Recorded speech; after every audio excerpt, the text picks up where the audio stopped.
Okay, my name's Chantelle. I'm leading on the childhood development stream, CircularSociety. I started working with CircularSociety because it's one of my passion areas.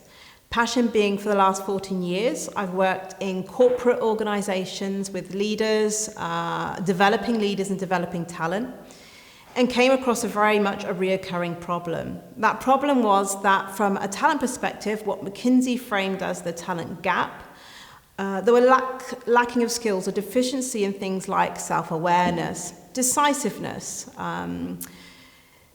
inspiring others, passion in itself, empowering others, developing others. So with that deficiency, developing leadership and talent development programs, if you look at the industry, is about $50 billion a year.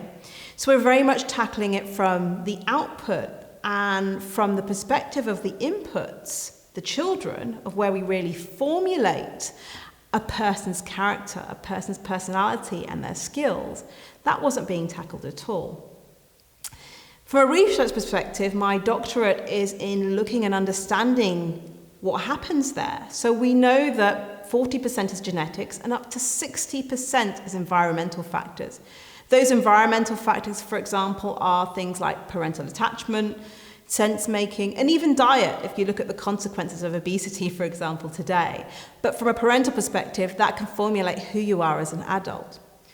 So working with the Circular Society connects people's passion areas. It connects individuals and experts. And what I've done is bring my project, and the Circular Society has enabled me with other experts to bring a team together.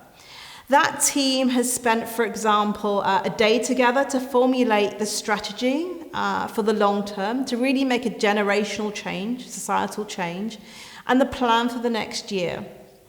That plan is to really look at a couple of goals. The first goal being, how do we really give children, because those are the people that we really want to make an impact on from the input, the ability to learn and make a difference in the frameworks that they sit in, more than they do now, with the right skills and capabilities. How do we equip parents? Because we know that parents are the people that have an impact and a consequence on the children and the adults that they later become. How do we develop those? And there is a deficiency in education for parents. You don't get a manual to be a parent, but how do we do that? What's the best way to do that? And then how do we connect as children, and even before then, they evolve from in our wombs, I have 2 children, to kindergarten and through to higher education, through to the world of work. How do we connect all the different people that play a part into the talent that they become to have a bigger impact on societies, that we can resolve some of these long-term problems that we have? That, in essence, is the project that I'm bringing to fore in those 3 goals with the Circular Society. And the Circular Society projects that we have all interconnect in itself. So hopefully I'm impacting other streams, for example, zero waste, because the people of the future that will be leaders in that area come from the stream of the project that I'm leading.